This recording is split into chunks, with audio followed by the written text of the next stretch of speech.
Hi everyone, welcome to week 7 of the course. This week we're going to continue to take a look at the issue of culture.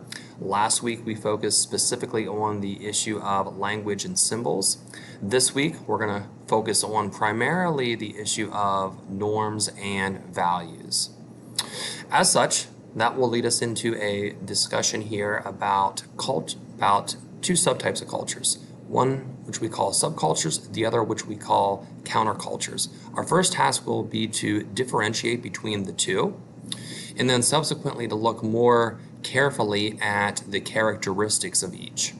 So we'll begin in our textbook by looking at Chapter 2, Section 2, and that will essentially provide you with an overview of subcultures and countercultures.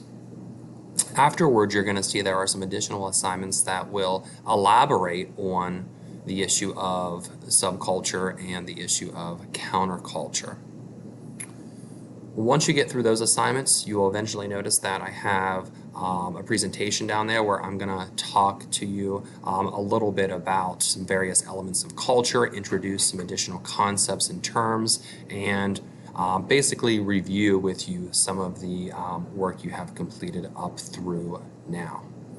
So here's hoping for a great week 7. As always, be sure to email me using your school email if you have any questions on any of the content, and also don't forget to be checking the comments that I attach to your various submissions.